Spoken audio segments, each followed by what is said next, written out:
Welcome to NewYorkTrue.com. In this report, we will check in on progress in Belle Harbor and then talk with several elected officials who represent the Rockaways. We will also look at recovery efforts by the Queens Library. In Belle Harbor, progress continues, clearly visible but far from universal. The streets are cleared of debris and the countless destroyed cars are gone. The community appears ever more normal. At St. Francis de Sales Church on Beach 129th Street, all appears quiet. The urgent ad hoc relief center that operated in the early weeks inside the gym and then operated in large tents in the parking lot is gone.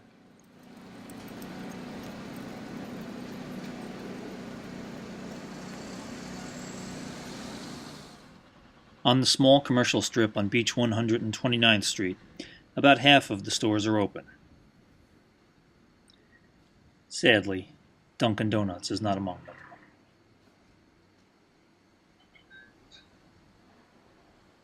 On the next block, Beach 130th Street, the debris from a fire that destroyed approximately 15 homes is mostly gone, but so far there is only a modest amount of visible reconstruction.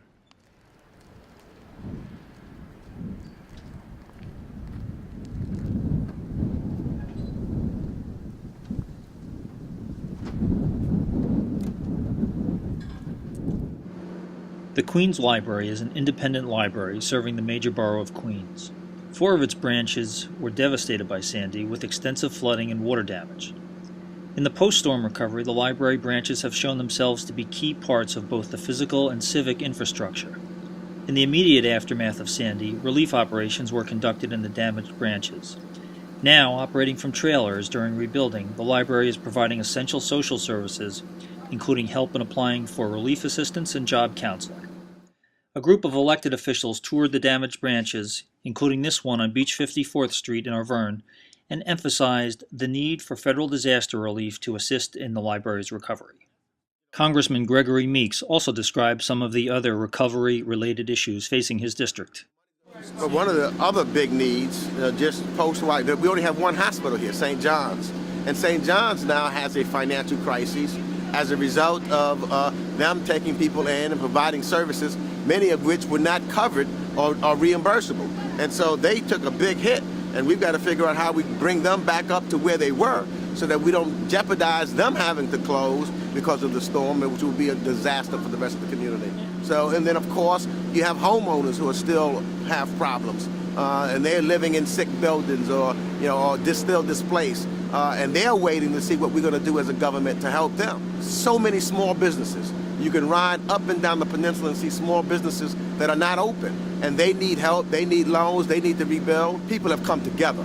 People have come together to try to help one another. People have come together to say that we're not going to allow this to defeat us. People have come together to say that they're going to stick together throughout the peninsula and keep pressure on because they want their government to deliver for them. So they're together on that, but they're together to help one another. And it just is the great spirit that they believe that we will come back, we will rebuild, we'll be as strong and stronger than ever. We just want to do it sooner rather than later.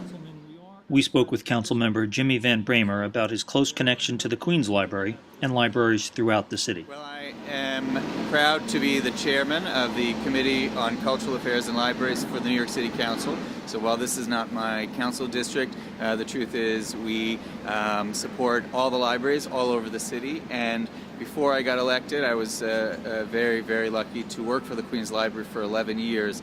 So really this is the 14th year of continued involvement in the public library system. So I care a great deal about the 4 libraries here and want to see what we can do to help.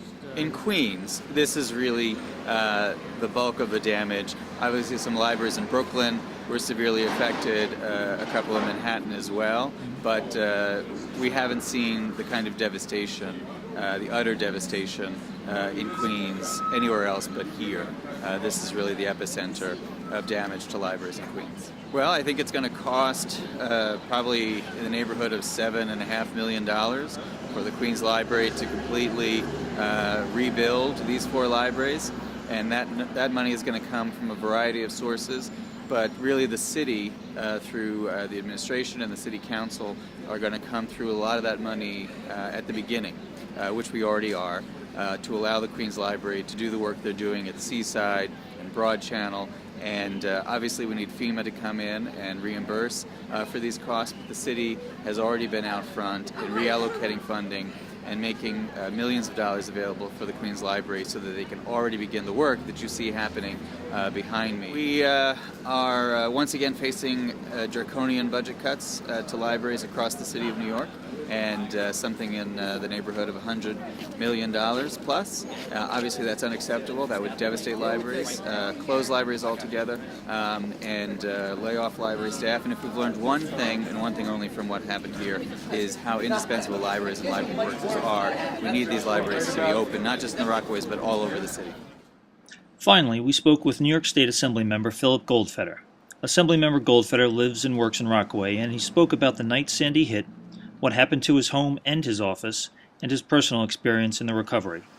We spoke just outside the Peninsula branch of the Queens Library and just up the street from Assemblymember Goldfeder's office. I stayed in the district because I knew how difficult it would be to get back, and I wanted to make sure that I was here with my constituents, and I live here. I live in Rockaway, so while my family and my 2 children had evacuated to Flushing, I thought it was important that I be here and I stand with my community.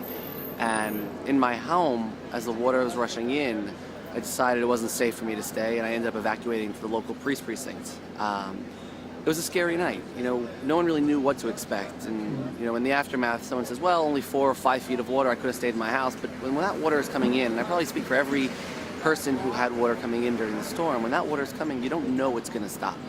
For all I knew, it was going to keep coming and coming and coming. We had never seen any water. In 50 years, my house has been in the neighborhood. It's never seen any water, and to see any water at all is a scary thought. But the fact that it just kept rising. My office, even worse. I think the number was about 7.5 feet of water in the office, and it was a lot of memories. For many people in this community, it's 40, 50, hundreds of years worth of history. In my office, it was only 1 year worth of memories, but that was my first year in elected office. Everybody's at a different stage. I look at that in my own neighbors as well, where I'm at one stage and I see my neighbors are still gutting and the neighbors next to them are installing carpets, and everybody is at a different stage. My goal is to try and do everything we can to make sure that everybody is rebuilt as soon as they are able to. And that's the goal. A lot of people still haven't come back. They're waiting for the spring, they're waiting for nice weather to come back and work on their home when the pressure is not as severe. But there are those people who don't have that option, who are currently homeless or living in shelters or living at neighbors and friends. And my goal is to make sure that we can, in the right time, as everybody is ready, to give them the assistance they need to get back into their home.